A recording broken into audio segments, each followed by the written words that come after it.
If naghahanap kayo ng budget na webcam, wala na akong masasabing iba pa. Ito yung pinaka-best ma-recommend ko sa inyo. This is Obsbot Meet SE. Pag gusto mong bumili ng webcam for gaming, live streaming, live selling, or for online meeting, usually kailangan mo maglabas ng pera between 7,500 to around 15,000 pesos.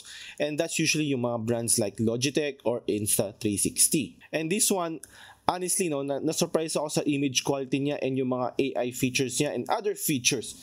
And this one only costs around less than 4,500 pesos. So papakita ko muna sa inyo ano itsura nito. So gawa to sa bakal, and this one meron tayong mic dito, and sa likod naman is yung USB Type-C. Dito mo ikakabit sa phone mo, sa laptop mo, or sa desktop mo. Sa likod naman meron tayong screw para kung meron kang tripod, pwede mo ding itong ikabit dito. So papakita ko sa inyo maya-maya ano yung image quality nito, but isa-isahin ko muna yung mga importanteng features na probably ma-interesan ka. So itong Obsbot, kaya niya mag-shoot ng up to 1080p, 100 fps, and 720p naman at 150 fps.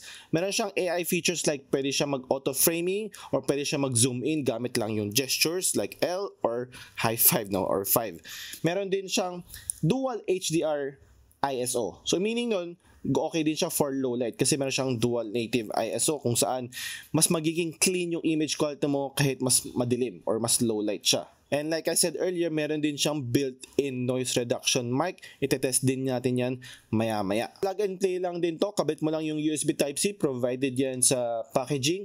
Pero meron din silang app, tinatawag na Obsbot Center, kung saan pwede mo ayusin yung mga settings like i-on mo yung HDR, dagdagan mo yung contrast, dagdagan mo yung saturation, etc. Right now, ang gamit kong webcam ngayon ay Osmo Pocket 3, which is cost around 30 plus thousand pesos, no? Again, this one is 4,500 lang or maybe less than pa.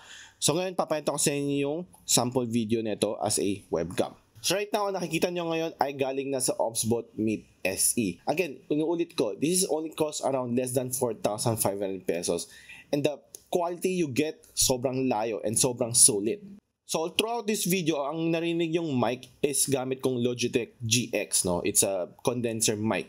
Ngayon lilipat ko na siya sa built-in noise reduction mic ng Obsbot Meet SE para ma-compare mo rin siya.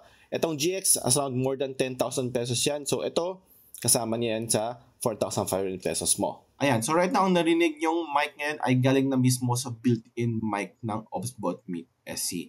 So kayo na bahala mag-determine o mag-compare kung ano bang mas maganda.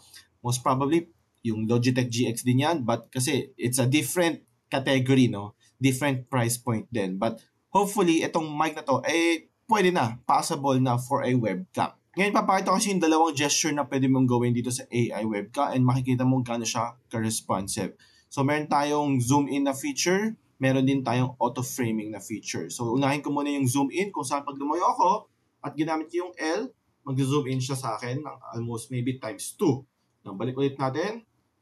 Now, kung gusto ko naman sinusundan niya kung saan ako pumunta, ilalabas ko yung gesture na 5, mag-activate ka agad siya. Pag lumayo ako, natry niya akong pasok sa frame, no? Ayan, susundin niya ako. So, pag lumalapit ulit ako, mag-zoom out ulit siya.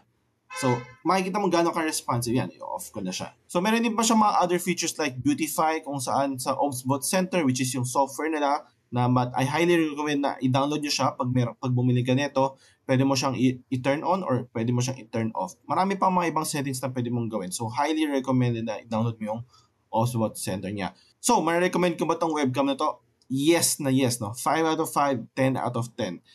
Yung price point niya, napakamura compared sa mga competitors. Image quality niya, mas maganda pa sa mga mas mamahal na mga webcams. Yung mga features niya, AI features, which is very useful sa'yo. And yung mga features like, pwede siya for multicam, broadcasting, live streaming, lahat yun, no? And for less than 4,500 pesos, I don't think may makakalaban ka pa ng ibang webcam dito.